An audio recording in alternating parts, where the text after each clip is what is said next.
നമ്മൾ നോക്കാൻ പോകുന്നത് QA-ന്റെ തന്നെ EU and ICH guide lines ആണ്. സോ ഒരു സിമ്പിൾ ചാപ്റ്റർ ആണ്. നമ്മൾ ഫസ്റ്റ് ഓഫ് ഓൾ അറിയേണ്ടത് എന്താണ് ICH എന്ന് പറയണം. So international council of harmonisation നിങ്ങൾക്ക് ഓൾറെഡി അറിയുന്ന കാര്യമാണ്, എല്ലാവരും പഠിച്ച കാര്യമാണ്. സോ ടെക്നിക്കൽ റിക്വയർമെന്റ്സ് ഒരു ഫാർമസ്യൂട്ടിക്കൽ എങ്ങനെയായിരിക്കണം, അല്ലെങ്കിൽ ഹാർമോണൈസേഷൻ പേര് പറയുന്ന പോലെ തന്നെ എല്ലാം ഒരുമിച്ച് കൊണ്ടുവരിക. കാരണം നമുക്കറിയാം അൾട്ടിമേറ്റ് യൂസ് എന്ന് പറഞ്ഞാൽ ഹ്യൂമൻ യൂസ് ആണ് അല്ലേ. അപ്പൊ അതുകൊണ്ട് തന്നെ വേൾഡ് വൈഡ് ആയിട്ട് മെഡിസിൻസിനെയും അല്ലെങ്കിൽ ഈ ഫാർമസ്യൂട്ടിക്കൽ ഇൻഡസ്ട്രീനെയും ഒക്കെ ഒരുമിച്ച് കൊണ്ടുവരിക എന്നുള്ളതാണ്. ആൻഡ് ICH എയിം ചെയ്യുന്നത് ഗ്ലോബലി ഹാർമോണൈസേഷൻ കൊണ്ടുവരിക, in between safety, effectiveness, high quality മെഡിസിൻസും ഒക്കെ എല്ലാ രീതിയിലും എഫക്റ്റീവ് മാനറിൽ കൊണ്ടുവരിക എന്നുള്ളതാണ്. അപ്പൊ ഇവിടെയാണ് European Medicine Agency EU member സ്റ്റേറ്റ്സുമായിട്ട് കൊളാബറേറ്റ് ചെയ്തുകൊണ്ട് യൂറോപ്യൻ കമ്മീഷൻ മെമ്പർഷിപ്പ് ഇൻ ICH-ലാണ് ഡെവലപ്മെന്റുകളും അല്ലെങ്കിൽ ഈ കീ റോൾസിനും ഒക്കെ ഡെവലപ്പ് ചെയ്യാനും അല്ലെങ്കിൽ അതിന്റെ ഫർദർലി ഉള്ള കാര്യങ്ങൾക്കൊക്കെ ഒരുപാട് ഹെൽപ്പ് ചെയ്യാറുണ്ട്. The reformed ICH is designed to be global initiative support by robust and transport governance structure. അത് എങ്ങനെയായിരിക്കണം, ഏത് രീതിയിലായിരിക്കണം ഇത് ഫോളോ ചെയ്യേണ്ടത്, എന്തോ കാര്യങ്ങൾ ശ്രദ്ധിക്കണം എന്ന് പറയുന്ന കാര്യങ്ങളൊക്കെ എല്ലാത്തിനും വേണ്ടി ഒരു ഗ്ലോബൽ ഹാർമോണൈസേഷന് ഹെൽപ്പ് ചെയ്യാറുണ്ട്. ഇനി EU അല്ലെങ്കിൽ യൂറോപ്യൻ യൂണിയൻ ഗൈഡ് ലൈൻസ് ആണ് പറയുന്നത്. So European Medicine agency EMA's committee for herbal medicine product HMPC prepares scientific guideline in consultation with the regulatory authority of EU member state to help application prepare making authorities application of the herbal medicine. അതായത് ഇപ്പോൾ നമ്മളതിൽ വെറുതെ കുറെ herbal medicine എടുക്കുക, പണ്ട് ഇങ്ങനെ ഉപയോഗിച്ചിരുന്നതുകൊണ്ട് ഇങ്ങനെ തന്നെ ഉപയോഗിക്കാം എന്നൊന്നുമല്ല. അതിന് സയന്റിഫിക് എവിഡൻസോടെ തന്നെ അതിൻ്റെതായ ബന്ധപ്പെട്ട രീതിയിൽ എന്താണ് നമ്മൾ ഫോർമുലേറ്റ് ചെയ്യുന്ന രീതിയാണ്. നേരത്തെ പറഞ്ഞ പോലെ ക്വാളിറ്റി കൺട്രോൾ, സേഫ്റ്റി, എഫിക്കസി ഒക്കെ ഇമ്പോർട്ടൻ്റ് ആണ്. സോ സയന്റിഫിക് ഗൈഡ് ലൈൻസ് പറയുവാണെങ്കിൽ EMA കാറ്റഗറൈസ് ചെയ്തിട്ടുണ്ട്. ക്വാളിറ്റി, നോൺ ക്ലിനിക്കൽ, ക്ലിനിക്കൽ എന്ന രീതിയിൽ വീണ്ടും EMA എന്ത് ചെയ്യുന്നുണ്ട്, ഈ ഗൈഡ് ലൈൻസിനെ കാറ്റഗറൈസ് ചെയ്യുന്നുണ്ട്. സോ ക്വാളിറ്റി ഗൈഡ് ലൈൻസിൽ പറയുന്ന കുറച്ച് ഞാൻ ഇൻക്ലൂഡ് ചെയ്തിട്ടുണ്ട്. First one is declaration of herbal substance and preparation in herbal medicine product. അതായത് ഇന്ന മരുന്ന് ഇന്നതിനാണ്, അല്ലെങ്കിൽ ഇപ്പൊ എക്സാമ്പിൾ വസാക്ക, ആടത്തോട എന്ന് പറയുന്നത് ഇതൊരു ഇന്ന ഹെർബൽ ആണെന്ന് ഡിക്ലെയർ ചെയ്യുന്നതും GAPC ഓൾറെഡി നമ്മൾ പഠിച്ചതാണ്. ആൻഡ് അത് മാത്രമല്ല combination herbal medicine products and herbal medicinal product plus traditional herbal medicinal product and specification like test procedures എന്തൊക്കെ ആസ്പെക്ട്സിലായിരിക്കണം, എങ്ങനെയാണ് പ്രിപ്പയർ ചെയ്യേണ്ടത് എന്ന് പറയുന്ന രീതിയിൽ തന്നെ ഇത് ക്ലാസിഫൈ ചെയ്യുന്നുണ്ട്. സോ നെക്സ്റ്റ് നമ്മൾ ഗൈഡ് ലൈൻസ് ആണ് പറയുന്നത്. സോ ഈ ഗൈഡ് ലൈൻസ് നമ്മൾ ഓൾറെഡി പറഞ്ഞ കാര്യങ്ങളൊക്കെ തന്നെയാണ്. ബേസിക് ആയിട്ട് നമുക്ക് എന്ത് ചെയ്യണം, ഹെർബൽ മെഡിസിൻസിനൊക്കെ ഐഡന്റിഫൈ ചെയ്യണം, അതിന്റെ ക്വാണ്ടിറ്റി, ക്വാളിറ്റി ഒക്കെ, സേഫ്റ്റി, എഫിക്കസി ഇൻ ദ മാനേഴ്സിലൊക്കെ നമ്മൾ നോക്കേണ്ടത് അത്യാവശ്യം തന്നെയാണ്. സോ ടൈപ്പ് ഓഫ് ഹെർബൽ സബ്സ്റ്റൻസിൽ first one is standardised herbal substance. ഇവിടെ എന്ന് വെച്ചാൽ നമുക്ക് അറിയാം തെറാപ്യൂട്ടിക് ആക്ടിവിറ്റി ഇന്നതാണ് എന്നറിയാം, നമ്മൾ അക്സെപ്റ്റബിൾ ടോളറൻസ് ആണ്. So standardisation can be achieve by adding excipient or blending batches. ഒന്നെങ്കിൽ എക്സിപ്പിയൻസ് ആഡ് ചെയ്തോ അല്ലെങ്കിൽ ബ്ലെൻഡിങ് ബാച്ചസിലൂടെയാണ് നമ്മൾ സ്റ്റാൻഡർഡൈസേഷൻ ചെയ്യുന്നത്. അപ്പോൾ ഒരു ഹെർബൽ സബ്സ്റ്റൻസ് സ്റ്റാൻഡർഡൈസ് ചെയ്തു എന്ന് പറഞ്ഞാൽ നമ്മൾ എന്ത് ചെയ്യുന്നു, ഒരു കോൺസ്റ്റിറ്റ്യൂവൻറ്റ്, നോൺ തെറാപ്യൂട്ടിക്കൽ ആക്ടിവിറ്റി ഉള്ള ഒരു കോൺസ്റ്റിറ്റ്യൂവൻസ് ആണ്. അവിടെ നമ്മൾ അഡ്ജസ്റ്റ്മെന്റ് ചെയ്യുന്നു എന്നുള്ളതാണ്. എന്താണ് അഡ്ജസ്റ്റ്മെന്റ്, എന്തുകൊണ്ടാണ് ചെയ്യുന്നത്? Like we are standardising it by using excipients and blending batches. So നെയിമും കോൺസ്റ്റിറ്റ്യൂവൻസും ഒക്കെ നമ്മൾ സ്പെസിഫൈ ചെയ്യണം. And the equivalent quantity of the original herbal substance should be given. അതായത് ഇപ്പൊ നിങ്ങൾ കാണാതിരിക്കും ഇക്വലന്റ് ടു ദിസ് അല്ലെങ്കിൽ ഇക്വലന്റ് ടു ദിസ് എന്നായിരിക്കും. അതായത് ഇപ്പൊ സെന്നയാണെങ്കിൽ സെന്നയ്ക്ക് ഇക്വലന്റ് ആയിട്ടുള്ള വാല്യൂയിലുള്ള ആക്റ്റീവ് കോൺസ്റ്റിറ്റ്യൂവൻസ് ആണ് ഇതിലുള്ളത് എന്നുള്ളത് മെൻഷൻ ചെയ്തിരിക്കണം. ഇനി ക്വാണ്ടിഫൈഡ് സബ്സ്റ്റൻസ് ആണ്.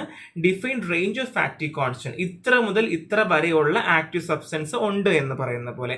ഇവിടെ ബ്ലെൻഡിങ് ഡിഫറെന്റ് ബാച്ചസ്, അത് നമ്മൾ ഡിഫറെന്റ് ബാച്ചസ് ബ്ലെൻഡ് ചെയ്താണ് നമ്മൾ അഡ്ജസ്റ്റ്മെന്റ് ചെയ്യുന്നത്. നെയിമും ക്വാണ്ടിറ്റി നമ്മൾ പറഞ്ഞിട്ടുണ്ടാവണം, എത്ര റേഞ്ച് എന്ന് പറയണം. അത് മാത്രമല്ല ഒറിജിനൽ ഹെർബൽ സബ്സ്റ്റൻസ് എന്താണ് ആൻഡ് ഇക്വലന്റ് ക്വാണ്ടിറ്റി മെൻഷൻ ചെയ്തിരിക്കണം. നമ്മൾ പറയാൻ പോകുന്ന അതർ ഹെർബൽ സബ്സ്റ്റൻസ് ആണ്. ഇവിടെ നമുക്ക് നോൺ ആയിട്ടുള്ള ഇന്ന കോൺസ്റ്റിറ്റ്യൂവൻസ് ആണ് ഉള്ളത് എന്നൊന്നും പറയാനൊന്നും നോക്കത്തില്ല. ഡിഫൈൻഡ് മാർക്കേഴ്സ് ഉണ്ടാവില്ല, ഇത്ര തന്നെ ഉണ്ടാവും, ഇത്ര ഈക്വലന്റ് ആയിരിക്കും എന്നൊന്നും പറയാൻ പറ്റുന്നുണ്ടാവില്ല. സോ ഇവിടെ നമ്മൾ ഒരുപാട് പ്രോസസ്സും കാര്യങ്ങളൊക്കെ ചെയ്തിട്ടായിരിക്കും ഉണ്ടായിരിക്കുക. ഇവിടെ നെയിമും constituents of analytical marker should not be stated. ഇന്നത് പറയത്തില്ല, ഇന്ന സാധനമൊന്നും പറയില്ല. Quantity of genuine herbal substance should be provided. ഇന്ന സാധനമാണ്, ഇപ്പൊ നമ്മൾ പറയാറില്ലേ ഇന്ന സാധനം അടങ്ങിയിട്ടുള്ള സാധനമാണ് എന്ന് പറയുന്നത് പോലെ, അല്ലെങ്കിൽ ഇപ്പൊ സെൻ അടങ്ങിയിട്ടുള്ള ഒരു മരുന്നാണ് എന്ന് പറയുന്നത് പോലെ ആയിരിക്കും. So declaration of herbal products, so നമ്മൾ എങ്ങനെ ഡിക്ലെയർ ചെയ്യേണ്ടത് ഇന്ന സാധനമാണെന്ന് എങ്ങനെയാണ്. സ്പെസിഫിക് നെയിം നമ്മൾ പറയണം. Plant species in Latin, physical state, അതായത് ഹെർബൽ പ്രിപ്പറേഷന്റെ ഫിസിക്കൽ സ്റ്റേറ്റ്, റേഷ്യോ നമ്മൾ പറയണം, name quantity of non therapeutic constituents and drug extract ratio. Genuine ആണ്, അല്ലെങ്കിൽ ക്വാണ്ടിറ്റി ഓഫ് ഹെർബൽ സബ്സ്റ്റൻസ് എത്രയായിരുന്നു എന്നുള്ളത് പറയണം. ആൻഡ് എക്സ്ട്രാക്ഷൻ, സോൾവെന്റ്, കമ്പോസിഷൻ നിർബന്ധമായും പറയണം. ഇത്രയും കാര്യങ്ങൾ പഠിച്ചു വെക്കുക. ഇത് ഇത്രയുണ്ടെങ്കിൽ മാത്രമേ നമുക്ക് ഡിക്ലെയർ ചെയ്യാൻ പറ്റുള്ളൂ. ഇനി നമ്മൾ good agriculture and collection practice ആണ്. നമ്മൾ ഓൾറെഡി പഠിച്ച കാര്യമാണ്, എല്ലാം പഠിച്ചതാണ്. അതായത് പേഴ്സണൽ എഡ്യൂക്കേഷൻ, ഒരാളെ എങ്ങനെ ആയിരിക്കണം എഡ്യൂക്കേറ്റ് ചെയ്യണത്, ഹൈജീൻ്റെ കാര്യത്തിൽ പ്രൊട്ടക്ഷൻ കൊടുക്കണം, വർക്കിംഗ് കണ്ടീഷൻ സേഫ് ആയിരിക്കണം, and building and facility clean, ventilate and pest free ആയിരിക്കണം, കണ്ടാമിനേഷൻ ഉണ്ടാവാൻ പാടില്ല, സെപ്പറേറ്റ് നമുക്ക് സ്റ്റോർ ചെയ്ത് വെക്കണം, ക്രോസ് കണ്ടാമിനേഷൻ ഒഴിവാക്കാൻ പറ്റണം, എക്യുപ്മെന്റ് ആണെങ്കിൽ ക്ലിയർലി റെഗുലർ ആയിട്ട് നമ്മൾ മെയിൻറ്റെയിൻ ചെയ്യണം, റിപ്പയർ ചെയ്യണമെങ്കിൽ റിപ്പയർ ചെയ്യണം, ഹെർബൽ പ്രൊഡക്ട്സുമായിട്ട് ഒരു കാരണവശാലും കോമ്പാക്റ്റബിലിറ്റി ഉണ്ടാകാൻ പാടില്ല. ഡോക്യുമെന്റേഷൻ അറിയാമല്ലോ, നമ്മൾ കൾട്ടിവേഷൻ, ഹാർവെസ്റ്റിംഗ് പ്രോസസ്സിൽ എല്ലാം നമ്മൾ ഡോക്യുമെന്റ് ചെയ്യണം.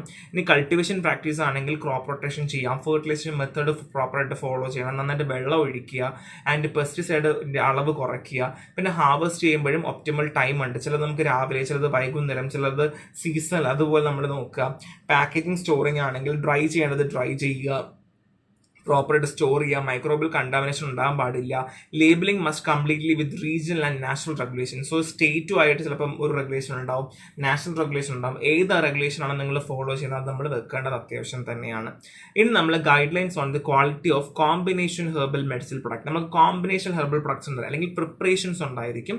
അതിന് നമ്മൾ എങ്ങനെയാണ് നമ്മൾ അറിയേണ്ടത്, എന്തോ കാര്യങ്ങൾ നമ്മൾ ശ്രദ്ധിക്കണം.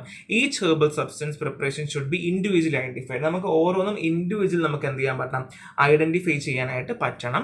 അസേ of active substance should be perform. നമ്മൾ ആക്റ്റീവ് സബ്സ്റ്റൻസിന്റെ അസേ നമ്മൾ പെർഫോം ചെയ്യണം. പോസിബിൾ ഇന്ററാക്ഷൻ ഉണ്ട് എന്നുള്ള ഇവാലുവേറ്റ് ചെയ്യണം, നമ്മൾ തിരിച്ചറിയേണ്ടത് ആവശ്യമാണ്. ചില സമയത്ത് 2-3 ഡ്രഗ് ഒക്കെ ഒരുമിച്ച് കൊടുക്കുന്ന സമയത്ത് രണ്ടും ഇന്ററാക്ഷൻ ഉണ്ടാകും, കോമ്പാക്റ്റബിലിറ്റി ഉണ്ട്. അപ്പോൾ ആൽക്കലോയിഡ്സും ടാനിൻസും ഒക്കെ ഒരുമിച്ച് കൊടുക്കുകയാണെങ്കിലൊക്കെ ഒരുപാട് പ്രശ്നങ്ങൾ ഉണ്ടായിരിക്കും. പ്രോപ്പർ ഡോക്യുമെന്റ് ചെയ്യുക. Standardised markers should be used, ensure consistency. So standardised മാർക്കേഴ്സുകൾ ഉപയോഗിക്കുക എന്നുള്ളതാണ്. ഐഡന്റിഫിക്കേഷൻ ടെസ്റ്റ് ആണെങ്കിൽ നമുക്ക് ഏറ്റവും ലേറ്റസ്റ്റ് ആയിട്ടുള്ള സ്റ്റേജ് പോസിബിലിറ്റി നിങ്ങൾ ഐഡന്റിഫൈ ചെയ്യുക. അതിപ്പോൾ നിങ്ങളൊരു ഡ്രഗ് ഇറക്കുവാണെന്നുണ്ടെങ്കിൽ നിങ്ങൾക്ക് മോസ്റ്റ് പോസിബിൾ ആയിട്ടുള്ള ഏതാണ് നിങ്ങൾക്ക് ചെയ്യാൻ പറ്റുക, അല്ലെങ്കിൽ ഏതാണ് നിങ്ങൾക്ക് വേണ്ടത് എന്നുള്ളത് നോക്കിയിട്ട് വേണം ചെയ്യേണ്ടത്. And assay of active substance in combination herbal products. So quantity determination നടത്തണം, ഓവറോൾ അസേ നമുക്ക് ആവശ്യമാണ്. സോ ഇൻഡിവിജ്വൽ അസേ പോസിബിൾ അല്ല എന്നുണ്ടെങ്കിൽ ടോട്ടലി നമ്മൾ അസേ നടത്തുക. ഇൻഡിവിജ്വൽ ഓരോ കണ്ടന്റേയും ചിലപ്പോൾ നമുക്ക് പോസിബിൾ ആവണമെന്നില്ല. നമ്മൾ നേരത്തെ പറഞ്ഞതുപോലെ ഇപ്പോൾ കോമ്പിനേഷൻ ആയതുകൊണ്ട് തന്നെ പോസിബിൾ ആവണം എന്നില്ല എന്നുള്ളതാണ്.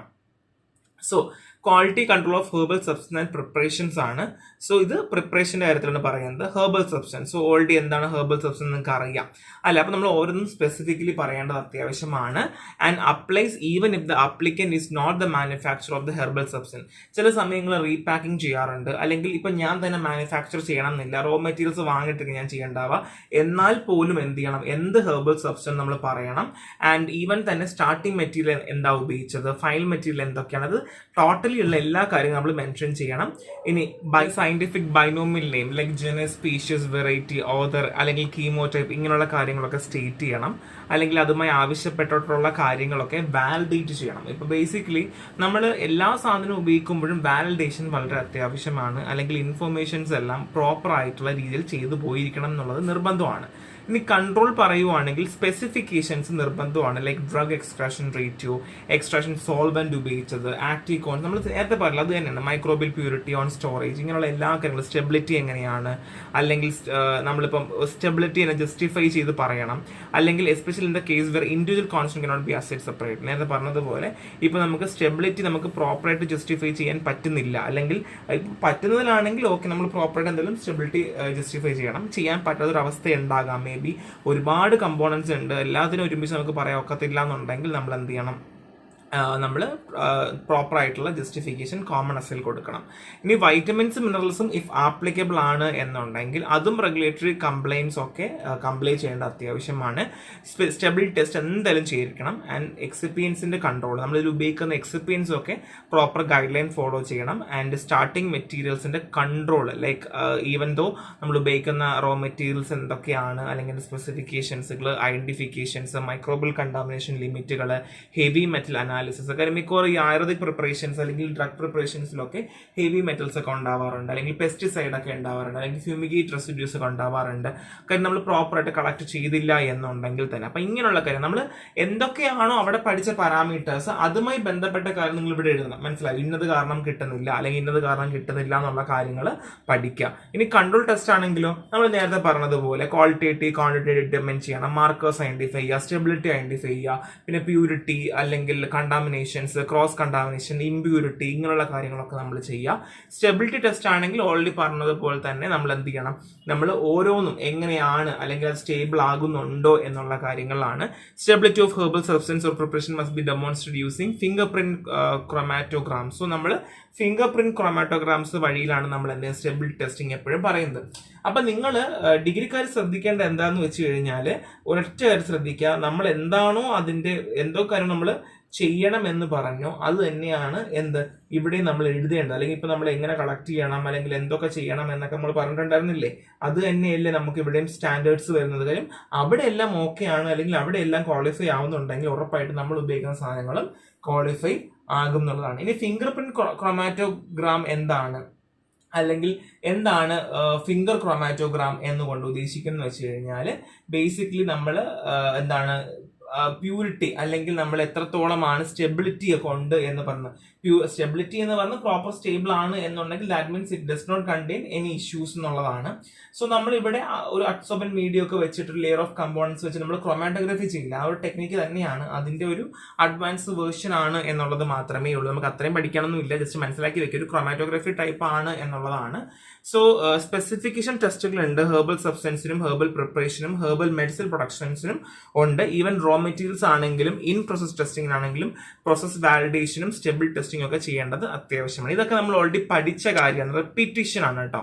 ഇത് യൂണിവേഴ്സൽ ടെസ്റ്റ് ആണ്. ഇവിടെ നമ്മൾ സ്പെസിഫിക് ടെസ്റ്റ് നോക്കുന്നത് loss of drying, particle size analyse ചെയ്യുക, യൂണിഫോമിറ്റി ഓഫ് മാസ് നോക്കുക, മൈക്രോബിയൽ ക്വാളിറ്റി അസേ ചെയ്യുക, ആക്റ്റീവ് കോൺസ്റ്റിറ്റ്യൂവൻസിന്റെ അപ്പിയർ, കളർ ടെസ്റ്റ്, അഡീഷണൽ ആയിട്ട് HPLC, TLC, GZ, MS ഒക്കെ നമുക്ക് ചെയ്യാന്നുള്ളതാണ്. അതൊക്കെ നിങ്ങൾ എഴുതിക്കോളാം. ഇതൊക്കെ നമുക്ക് ഭയങ്കര എളുപ്പമാണ്, നമ്മൾ ഓൾറെഡി പഠിച്ച കാര്യം ആയതുകൊണ്ട് നമുക്ക് റിപ്പീറ്റ് ചെയ്യേണ്ട ആവശ്യമില്ല. ഇത്രയും ഫസ്റ്റ് പാർട്ടാണ്, ഒരു എളുപ്പമുള്ള ഭാഗമാണ്. നിങ്ങൾക്ക് ഓൾറെഡി പഠിച്ചൊരു ഐഡിയ ഉണ്ടെങ്കിൽ നിങ്ങൾക്ക് അത് എഴുതാനുള്ളതും അല്ലെങ്കിൽ ഈവൻ കോമ്പറ്റീവ് എക്സാംകാർക്ക് ഇവിടെ നിന്ന് അങ്ങനെ അധികം ക്വസ്റ്റ്യൻ പ്രതീക്ഷിക്കേണ്ട. കാര്യം എന്താണ്, എല്ലാം സെയിം തന്നെയാണ്, അങ്ങോട്ടും ഇങ്ങോട്ടും സെയിം ആണ്, റിപ്പീറ്റേഷൻ ആയതുകൊണ്ട് അധികം ഒന്നും ക്വസ്റ്റ്യൻസ് ഇന്ന് വരില്ല. അപ്പൊ നെക്സ്റ്റ് ക്ലാസ്സിൽ കാണാം. Thank you.